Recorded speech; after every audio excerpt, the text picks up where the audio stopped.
चुनावी ये माहौल है। बीजेपी नेता और राज्यसभा सांसद आरपीएन सिंह ने एक बार फिर से मोदी सरकार बनने का दावा किया है। साथ ही बताया कि कैसे बीजेपी इस बार 400 पार करने वाली है। देखिए उनसे खास बातचीत। नमस्कार, मैं उदय प्रताप सिंह। आप देख रहे हैं इंडिया न्यूज। और लोकसभा चुनाव 2024 का बिगुल बज चुका है और हमारे संग इस पे चर्चा करने के लिए जुड़ रहे हैं बीजेपी राज्यसभा सांसद और पूर्व केंद्रीय मंत्री आरपीएन सिंह जी। आरपीएन सिंह जी, बहुत बहुत स्वागत है आपका। नमस्कार। अभी आपने हाल ही में ही राज्यसभा का शपथ लिया है, तो पहला सवाल तो पहले तो शुभकामनाएं आपको देंगे। और पहला सवाल ये कि हाउस ऑफ एल्डर्स में, अपर हाउस में आप किन मुद्दों पर चर्चा करेंगे?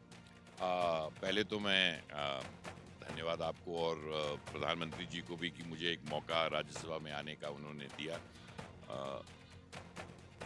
राज्यसभा में उत्तर प्रदेश के मुद्दों को तो, क्योंकि उत्तर प्रदेश से आता हूं, तो उनको तो जरूर उठाऊंगा, परंतु जो रास्ता देश के लिए प्रधानमंत्री जी ने दिखाया है विकसित भारत के लिए, उसमें अपना जो भी योगदान दे पाऊंगा वो मेरी प्राथमिकता रहेगी। उत्तर प्रदेश और विकसित भारत का जो रास्ता हमें प्रधानमंत्री जी ने दिखाया है, उसमें हमें जो भी योगदान हो पाएगा, छोटा से छोटा, उसमें अवश्य कार्य करने के लिए प्रयास राज्यसभा के माध्यम से जरूर करूँ। हम पूछेंगे फिर आपसे उत्तर प्रदेश में क्या चल रहा है। उत्तर प्रदेश में माहौल वहाँ क्या है? आप लगातार घूम रहे हैं कुशीनगर में, अनेक पूर्वी उत्तर प्रदेश के क्षेत्रों में, वहाँ क्या माहौल है? कहा ना बा, सभी कुछ बा। अब तो 10 साल में, और अब तो डबल इंजन की सरकार चलता। अब का बोलल जा कि आज मैं हिंदी में वापस आ जाता हूँ क्योंकि मैं भोजपुरी बोल सकता हूँ।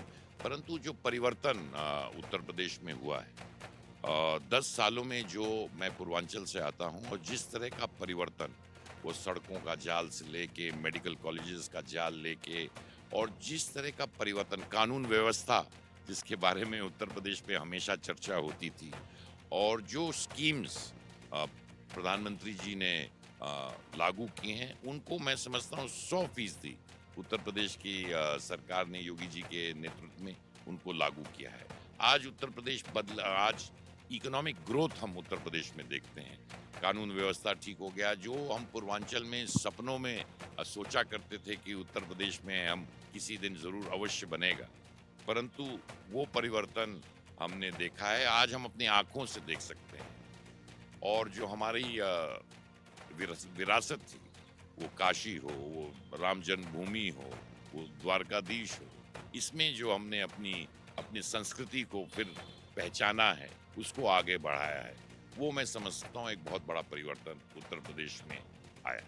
अगर विपक्ष भी खूब जोरों शोरों से तैयारियां कर रहा है, इंडिया अलायंस जो है वो लड़ रहा है सपा और कांग्रेस के दमखम पे, बीएसपी तो आए नहीं इस अलायंस में, तो अखिलेश और कांग्रेस का जो फैक्टर रहेगा वो क्या रहेगा इस बार? देखिए, कांग्रेस का तो कोई फैक्टर रहेगा नहीं, क्योंकि एक जमाने में हुआ करती थी कांग्रेस, अब तो है नहीं। आप भी जानते हैं, उत्तर प्रदेश के लोग भी जानते हैं। जहाँ तक समाज, काफी सीटें दे दी हैं अखिलेश ने उनको। हाँ, क्योंकि उनके पास प्रत्याशी नहीं थे, तो वो कहाँ से लड़वाते, तो उनको कुछ देने की जरूरत पड़ी है। परंतु समाजवादी पार्टी जिनके बल पर चुनाव और सरकारें बनाया करती थी, आधा से ज्यादा तो जेल में है, और कुछ लोग तो अब इस दुनिया में नहीं रहे। और गुंडा गिरदी, जिस तरह बढ़ावा दिया जाता था कि लूटपाट का, ये सब जमाना हम उत्तर प्रदेश के वासी हैं उदय जी। हम जानते हैं कि समाजवादी पार्टी के राज में किस तरह के राइट्स होते थे, किस तरह की गुंडागिरी होती थी, और किस तरह का प्रशासन सिर्फ समाजवादी पार्टी के गुंडों के नतमस्तक रहती थी। तो ये पूरा उत्तर प्रदेश ने देखा है। आज सुकून की नींद हर आदमी उत्तर प्रदेश में सोचता है। और प्रधानमंत्री जी विकसित भारत की बात करते हैं, उत्तर प्रदेश आज विकसित हो रहा है। और जहां 17-18 करोड़ लोग रहते हों, वो विकसित और अमन चैन में जी रहा है, तो सचमुच में वो सपना दूर नहीं है विकसित भारत का। तो परिवर्तन उत्तर प्रदेश में आया है। समाजवादी पार्टी कुछ कहते रहे, कांग्रेस कुछ कहते रहे, भाषण ही भाषण रह गया है, और कुछ। चर्चा चल रही है कि प्रियंका गांधी वाड्रा इस बार पहली बार मैदान में आ सकती हैं, शायद रायबरेली से। क्या आपको नहीं लगता इससे ऊर्जा मिलेगी कांग्रेस पार्टी को यूपी में? बात ये भी चल रही है कि राहुल गांधी भी वापस लौट सकते हैं, रॉबर्ट वाड्रा भी आ सकते हैं अमेठी से। सब परिवार के लोग लड़ेंगे क्या? सब तीनों फिर से परिवार, अब एक नहीं 3-3 लड़ेंगे क्या? इसी के खिलाफ तो उत्तर प्रदेश की जनता ने वोट कर रही है। परंतु ये लोग तो पहले भी लड़े हैं और पहले भी लोग प्रचार करते थे। कांग्रेस का तो कुछ होता नहीं था और 2019 में भी चुनाव हुए थे, उसमें भी हमने देखा क्या हुआ। तो कौन आता है और कौन जाता है, इससे ज़्यादा फर्क उत्तर प्रदेश में नहीं पड़ रहा है। एक जो लक्ष्य उत्तर प्रदेश ने रखा है और बीजेपी का भी वही लक्ष्य है कि इस बार 80 में से 80। आप खुद आपने कांग्रेस पार्टी का दामन छोड़ा था, भाजपा में आए थे। उसके बाद क्या कॉर्स करेक्शन नहीं हुआ? क्या कुछ बदला नहीं कि इतने सारे लोग अब आपके पीछे पीछे आ रहे हैं? हम रोज अखबारों में देख रहे हैं कि इतने नेता जो हैं छोड़ के आ रहे हैं, चाहे गौरव वल्लभ हो, चाहे विजेंद्र सिंह हो, पनीत कौर हो। रोज कोई ना कोई नेता जो है बीजेपी में आ रही है, कांग्रेस पार्टी से स्पेसिफिकली। इसकी वजह आप क्या मानते हैं? कांग्रेस पार्टी कर क्या रही है क्या? मीनिंग एक जमाने में कांग्रेस पार्टी हुआ करती थी, एक सोच हुआ करती थी। आज तो मैं समझता नहीं हूँ कि कांग्रेस पार्टी की सोच क्या रह गई। कोई मुद्दों पे बात नहीं करता है। सुबह से लेके रात तक एक व्यक्ति को, प्रधानमंत्री जी को गाली देना 10 साल से वही कर रहे हैं और परिणाम भी जनता उनको दे रही है। उसके बाद भी उन्होंने इसमें कोई बदलाव नहीं किया। अब तो यहाँ तक कांग्रेस के नेता बोलने लगे हैं कि अगर कांग्रेस बीजेपी सत्ता में आई तो आग लग जाएगा देश में। आप देश के बारे में सोच रहे हैं?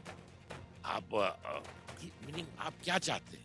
मीनिंग लोग इन मुद्दों पर आप भगवान राम का आप खिलाफत करेंगे? हमारे मीनिंग इस देश की आत्मा भगवान राम है और अगर भगवान राम का मंदिर नहीं बनेगा अयोध्या में तो कहाँ बनेगा? अब उसका भी आप विरोध करेंगे तो भारत की संस्कृति के खिलाफ, भारत की महानता के खिलाफ, भारत को आगे ले जाने में आप रोड़ा अटकाएंगे तो कौन ऐसे व्यक्ति को, कौन ऐसी पार्टी को सहायता करेगा? ये सवाल तो आपको देना चाहिए उदय जी। काफी नेता यही कह रहे हैं कि सनातन के खिलाफ हो गई कांग्रेस, इस वजह से वो छोड़ रहे हैं। भटक गई है कांग्रेस, इस वजह से वो छोड़ चुके हैं। मगर कांग्रेस की तरफ से जवाब आता है कि आप लोग सब डर गए हो, कि ये नेता जो हैं जो जा रहे हैं वो सब डरे हुए हैं, केसेस हैं इनके खिलाफ, उनको डराया जा रहा है, धमकाया जा रहा है, वो कमजोर हैं, लड़ाई नहीं लड़ पा रहे हैं। 32 साल तो हम लड़ाई लड़ ही रहे थे ना। हम तो हमेशा विपक्ष में उत्तर प्रदेश में रहे, कभी सत्ता तो थी नहीं उत्तर प्रदेश में, तब हम नहीं लड़ रहे थे।